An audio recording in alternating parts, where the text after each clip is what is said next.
Hi there, in this tutorial we're going to go over a couple quick and easy tips on how to enhance the eyes in your photograph. Basically, if you look at this particular image, the model has a pretty good chunk of something on her eyeball. I don't know what that is. And then we have some veins going on here on the sides here. We also have a little bit of specular highlights from the strobe, catching the water on the eyes. And we got some more down here in the bottom. You can also see that along where the fake eyelashes were at, this is some missing areas. We're going to clone that in as well. So let's go and get started. I'm using Photoshop CS5. You don't particularly have to have Photoshop CS5 to do these techniques. They're very simple and basic.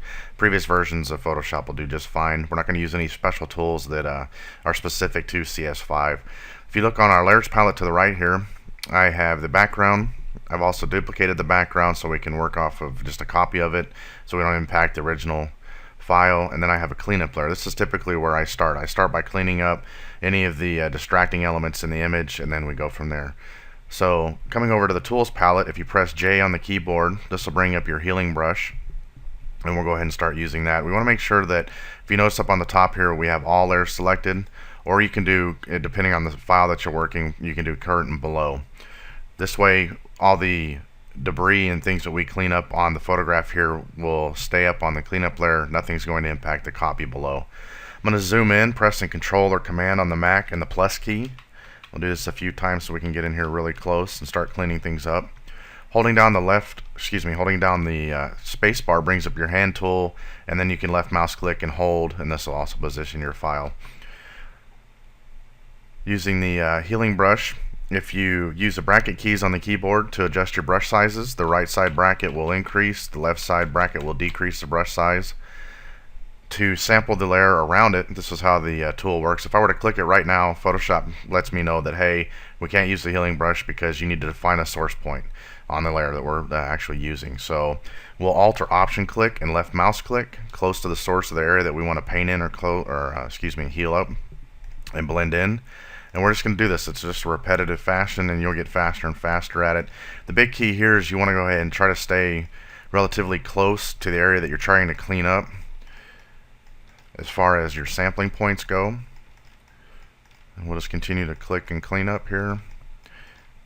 And it's important also when you're doing this to zoom back out just to see what your progress looks like. Sometimes even myself, I'll get carried away and I may remove too many things and I need to go back. And that's where the non-destructive way of editing really comes into play, as I can go back on that cleanup layer and I can just erase out or mask out areas that I don't want to be manipulated or affected. This is looking pretty good here. You also notice with the healing brush that sometimes it may come in if you're getting too close to a contrasty edge here. So say basically if I come in here and let me see if I can click it out, you may get too much of a blend, or you may get some contamination coming over. This is where the clone stamp tool comes into play pretty nice. That's S on the keyboard over here, and it works basically the same way as the healing brush in the fact that you sample the area that you want to clone in, except this time it's going to duplicate whatever the source file is versus trying to blend. So it doesn't really give that contamination or spill from the blending itself. So I'm going to go back to the healing brush, J on the keyboard, or up here on the toolbar. And we're going to move this over. I'll zoom in one more time. Let me bring this out. And we'll start cleaning up the veins on this side. We'll tackle some of the other areas that are problematic as well.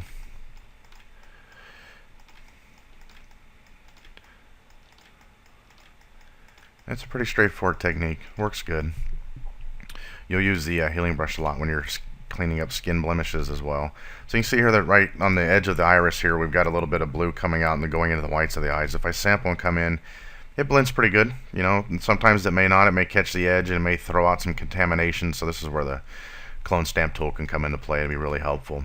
I am going to, however, use the clone stamp tool here on the bottom of the iris.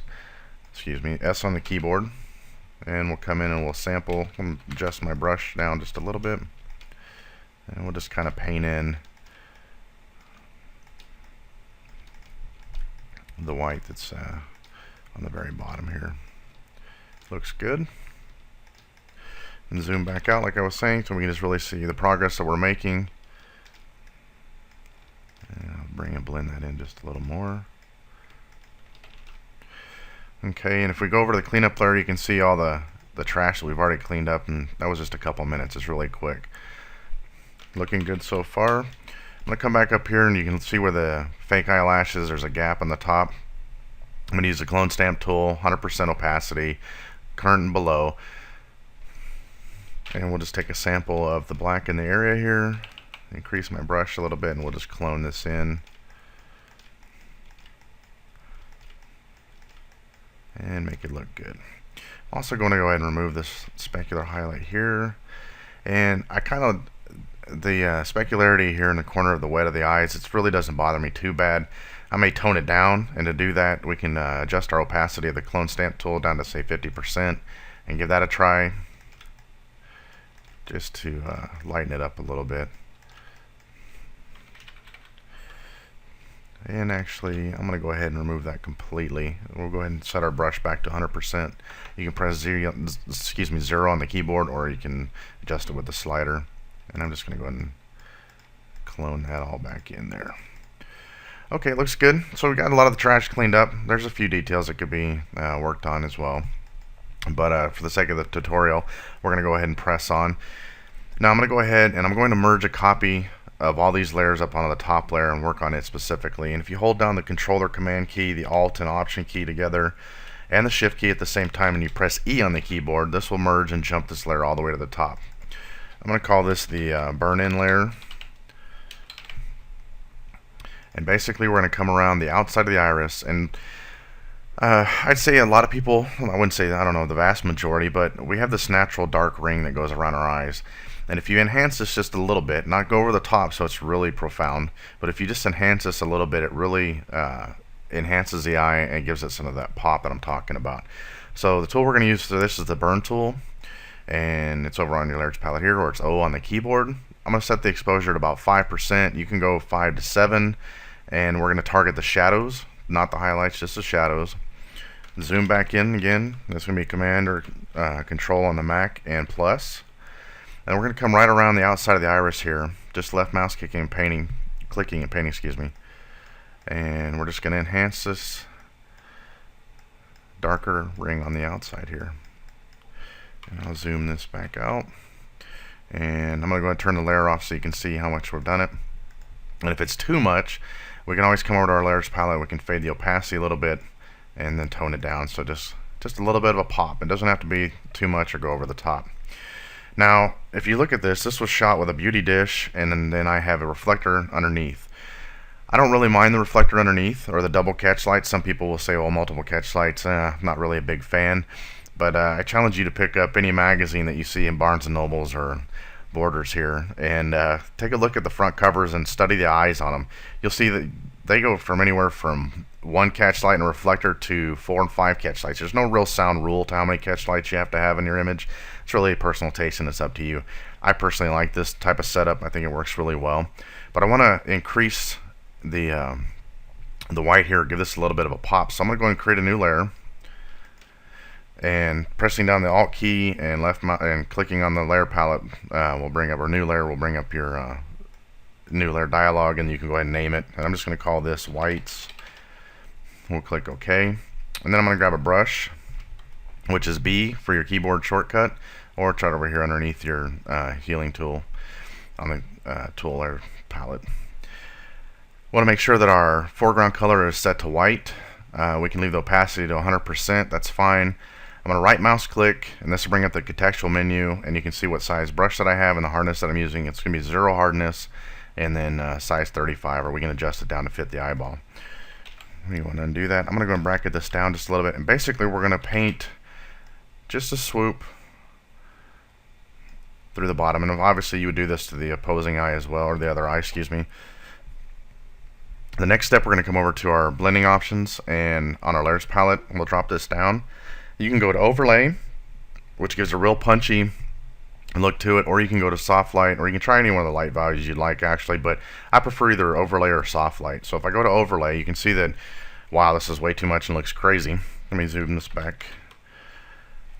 But then we're going to go fade the opacity down, and we're just going to give this just a little bit of punch. So maybe 15%, 18%, just enough to amp it up just a little bit. Doesn't have to be a lot.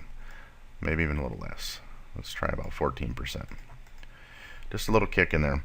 Now if you find that the soft brush, this is too much, you can obviously mask this out and paint it out, or you can go up to your filters and hit blur, Gaussian blur, and this will really soften the edges and blend this in even more. So I'm going to zoom this back in. Okay, now that we've given the whites just a little bit of a pop here in the eye, just on the bottom, we're going to go ahead and add a HueSaturation layer to increase the color of the eyes, or the iris itself. So we're going to come up to the HueSaturation adjustment layer. We're going to select that. We're going to increase the saturation to say around 40. Looks pretty good. And if you notice, we've impacted this tremendously as far as the skin tones go, but we've also increased the color, which we're really looking to do. So we're going to go ahead and fill the layer with black. We can go to Edit, Fill, and choose black. And now everything is hidden, being this is a layer mask. Black hides, white reveals. So using our brush tool, B on the keyboard, we'll make sure we have that selected. We'll make sure our foreground color is white.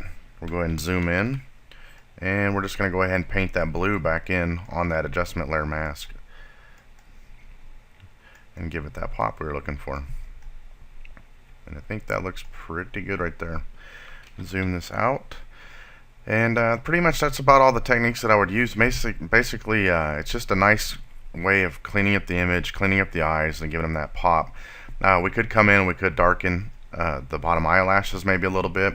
We could actually add more eyelashes by cloning and bringing those in to enhance the eyes a little bit more. But I think at this stage this is pretty decent, and I'd be happy with that. So let me go and show you the before and after. We'll go ahead and merge all those down, and this is what we started with, and this is what we finished with. So it's a nice clean look, again not over the top, and we'll address the skin issues and cleaning up the skin and retouching in a later series of videos. So appreciate you taking the time to look at the video. Hope you enjoyed it. Thanks a lot.